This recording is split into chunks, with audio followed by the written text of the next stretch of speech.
छिपाने की क्या बात है, बताइए। क्यों उसने आपसे ये कहा कि उसने घर में सबसे छिपाया है? आपने उसी वक्त उनसे क्यों नहीं पूछ लिया कि उनकी बात का मतलब क्या था?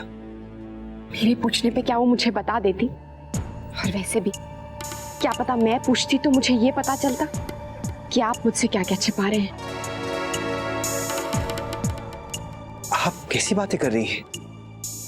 मैं आपसे कुछ क्यों छिपाऊंगा, जबकि ऐसा कुछ है ही नहीं। और जहां तक घर में ना बताने वाली बात है, वो उन्होंने काम के लिए कही होगी। उन्होंने घर में किसी को नहीं बताया है कि वो हमारे डिजाइन्स बना रही। क्यों नहीं बताया? अक्षरा देखिए, भाभी चलिए ना, घूमर शुरू होने वाला है। आती हूँ।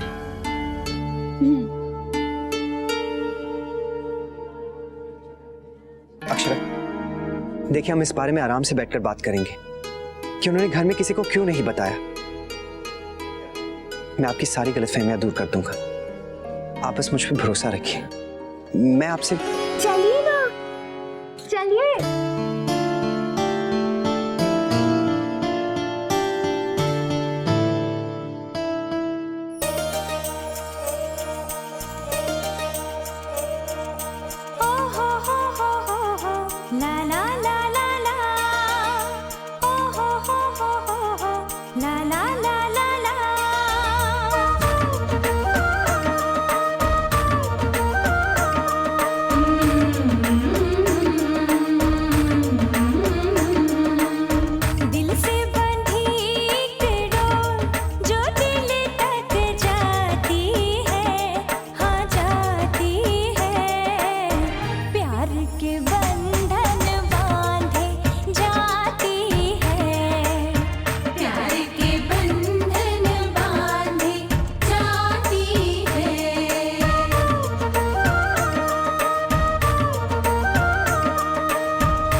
नैतिक जी, मुझे आपसे एक बहुत जरूरी बात करनी है।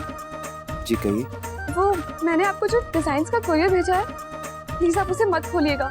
वो क्या है ना, उसमें मेरा एक बहुत जरूरी सामान आ गया है, तो प्लीज उसे वापस भेज दीजिएगा। ठीक है स्नेहा जी, मैं देखकर आपको फोन करता हूँ। जी। जामाई साहब जी, ये वर्मा साहब है।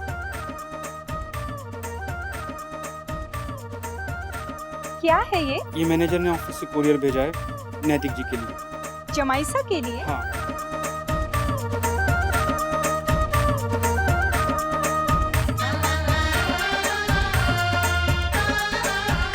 जामाई साहब जी,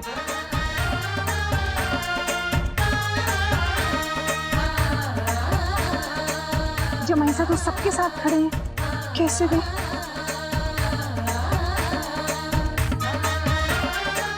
क्या है? वो जमाइसा के ऑफिस से कोई आया था, जरूरी लिफाफा आया है। ऑफिस से? यहाँ? जी ठीक है।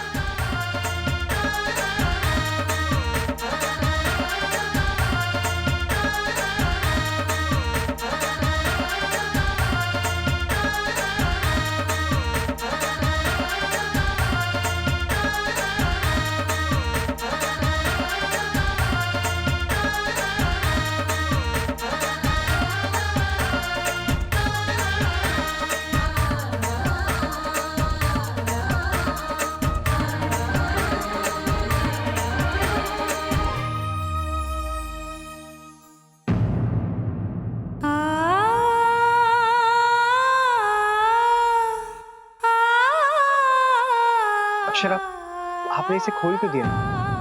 स्नेहा जी का फोन आया था, उन्होंने कहा कि उनका कुछ पर्सनल सामान इसमें रह गया है, तो उन्हें ये वापस कर दे।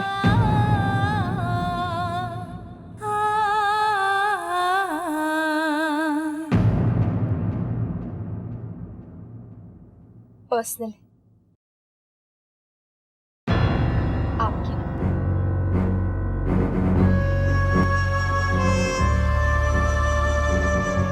अक्षरा,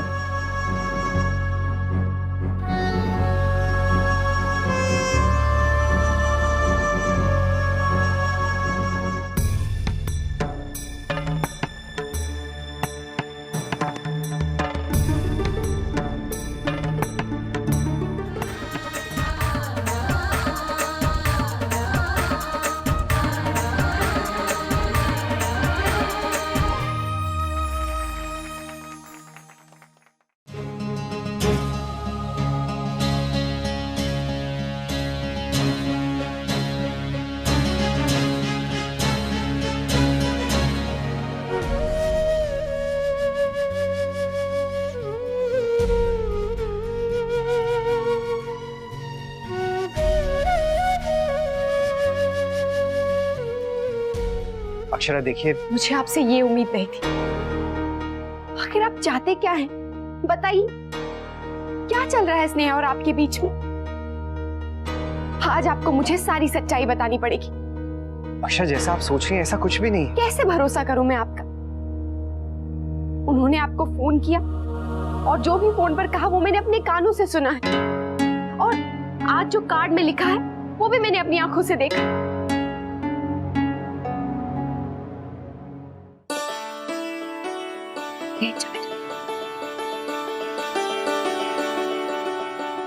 खूब खुश है, सुख के इतने अनमोल पल दिए हैं तुमने मुझे।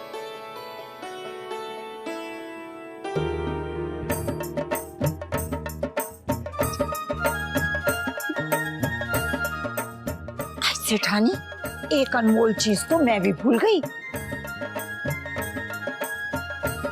ये देवी के मंदिर से लाई हूँ, तुझे सारी बुरी बला से बचावेगा यहाँ। ये बहुत अच्छा किया आपने शंकरी ताई। खुश रह। राशि बेन, अब हमें आज्ञा दीजिए। बहुत अच्छा लगा आप लोग आए। राधे कृष्ण। राधे कृष्ण। मुन्ना, मुन्ना पता नहीं कहाँ है। रश्मि, बेटा जा, जाके देख, अक्षरा भी दिखाई नहीं दे रही है।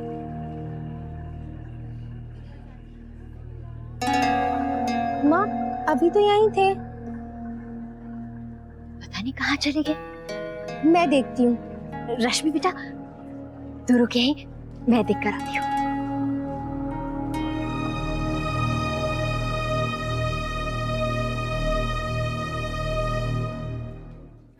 बताइए चुप क्यों है? अब क्या कहेंगे आप? अक्षर, कभी कभी हमारे आंखों का देखा हुआ सच नहीं होता। आप कहीं की बात कहीं और जोड़ रही हैं। वो सिर्फ मुझे थैंक यू कह रही थी, और आप जानती हैं किस लिए? मैंने उन्हें जॉब दिया है, थोड़ा सा काम सिखाया, इसी वजह से आज वो एक अच्छी ज्वेलरी डिजाइनर बन गई। बस इसीलिए वो मुझे थैंक यू कह रही है, और कुछ नहीं। आप प्लीज मेरा भरोसा करिए। मुझे आप ये बताइए कि अगर उन्हें आपको थैंक यू कहना ही था तो कार्ड भेजने की क्या जरूरत थी? दिन में 10 बार आपको फोन करती हैं वो, तब भी तो कह सकती थी ना। बाकायदा कार्ड भेजा, जैसे जैसे कुछ खास है, जैसे वो आपके बहुत करीब है नैतिक, और जैसे जैसे कि थैंक यू के अलावा भी वो आपको और कुछ कहना चाहती है।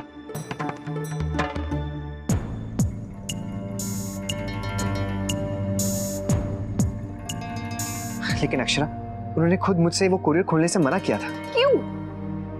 क्यों मना किया? क्या छिपा रही है वो नैतिक? वो तो मैं भी नहीं जानता कि उन्होंने ऐसा क्यों कहा। अभी तो आप मुझे समझा रहे थे ना नैतिक, और अब जब आपके पास मेरे सवालों का जवाब नहीं है तो अनजान बन रहे हैं। प्लीज अक्षरा, मैं इस वक्त आपकी गलतफहमी दूर नहीं कर सकता, क्योंकि मैं खुद कंफ्यूज्ड हूं। क्या आपको लगता है कि मैं ऐसा कर सकता हूं?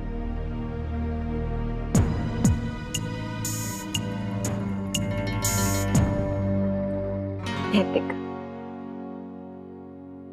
मैं हमेशा अपने आप को समझाती थी कि नैतिक ऐसा कुछ नहीं कर सकते हैं। जब से स्नेहा आई है, आप उससे मिलने जाते हैं, मैं अपने आप को समझाती थी, रोकती थी कि नहीं अक्षरा, दोनों एक साथ काम करते हैं तो मिलना तो होगा ही ना, नॉर्मल है। लेकिन नहीं, अब चीजें नॉर्मल नहीं रही। अक्षरा प्लीज। मुझे और कुछ कहना सुनना नहीं है नैतिक। इससे पहले कि हमें सब बुलाने आ जाए, चलिए।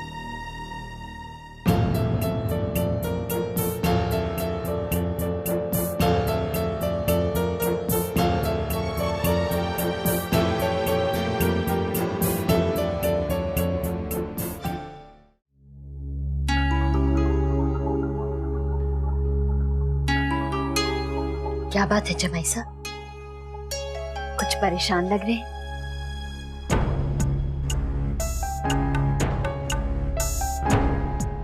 अक्षरा? कुछ नहीं माँ, वो मैं इन्हीं देखने आई थी।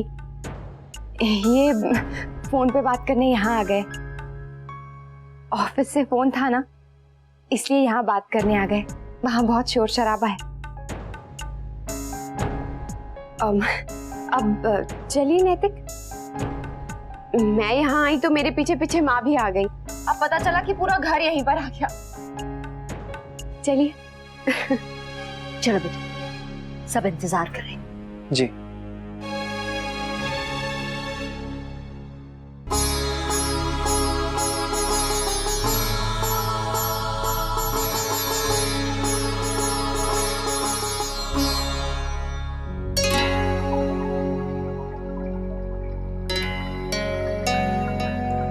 चलो बेटा नैतिक, देर हो रही है, चलो।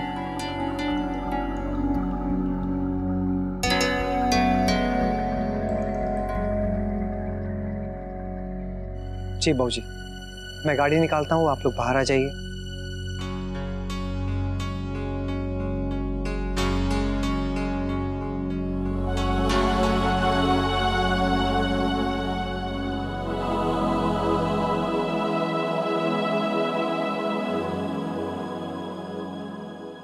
वर्षा, बेटा अपना ख्याल रखना।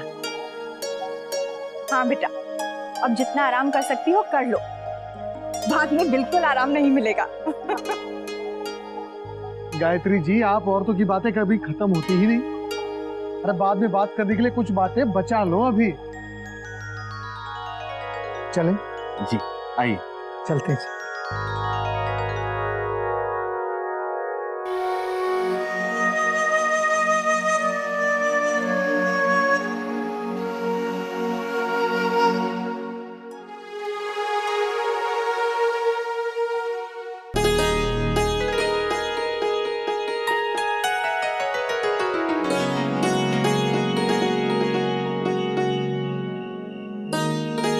विशंबर जी, अब आज्ञा दें।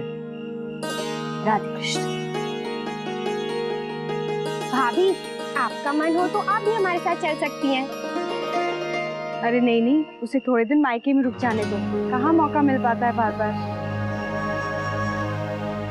आप सब आए इसके लिए बहुत बहुत धन्यवाद। आप भी किसी दिन हमारे घर आइए, और दद्दा जी जब लौट आए तब फिर से मिलते हैं। हाँ। जी जरूर। राधे कृष्ण। आओ बेटा।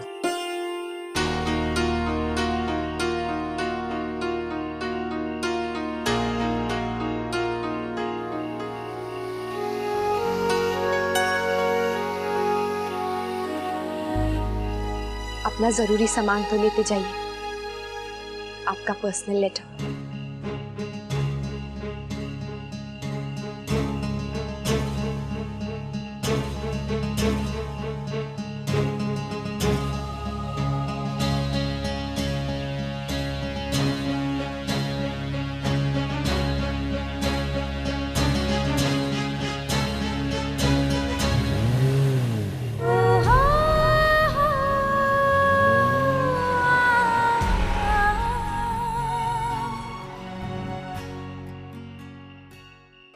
आज तो बहुत मजा आया, समय का पता ही नहीं चला, कितनी देर हो गई। मैं तो बहुत थक गई बाबा।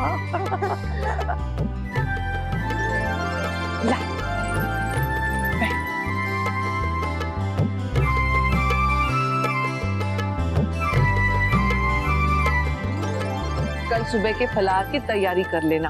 पता नहीं गुलाबों ने कुछ किया है भी कि नहीं। वही कमाल है आप औरतें भी। अरे अभी अभी तो आए हैं हम, जरा 2 मिनट सांस तो ले लो। घर में पैर रखा नहीं कि काम की बातें शुरू। थकी आई हैं, लेकिन कल की सारी तैयारियां इन्हें अभी करनी है। फिर कल व्रत भी रखना है, व्रत के सारे काम भी करने हैं। अरे वरना हम मर्दों को देखो भाई, अगर हमें कोई कहे कि कल व्रत है, कल भूखा रहना होगा, तो हमें आज ही भूख लग जाती। लेकिन बाबूजी, ये बात तो दादा के बिल्कुल गलत साबित होती है। पिछले साल कैसे भाभी के लिए व्रत रखा था, चेहरा मुरझा गया था, लेकिन फिर भी एक दाना मुंह में नहीं डाला। हाँ, मुझे भी ये बात याद थी। मैंने मोहित से पूछा कि क्या आप मेरे लिए वैसे व्रत रखेंगे जैसे नैतिक ने अक्षरा के लिए रखा था, तो वो जोर से हंसने लगे और बोलने लगे कि मैं कोई नैतिक नहीं हूँ, मुझसे भूख बर्दाश्त नहीं होती। उल्टा मुझसे कह रहे थे कि तुम भी व्रत मत रखो। भूख तो दादा से भी बर्दाश्त नहीं होती, लेकिन भाभी के लिए सब कुछ करेंगे। वो कहते हैं ना, जोड़ी एक दूसरे के लिए। अच्छा बस, अब बहुत बातें हो ली, तुम दोनों आराम कर लो बेटा। जी माँ। भाभी माँ, हम भी देख लें तैयारी। हाँ चल। जाओ बेटा, सो जाओ।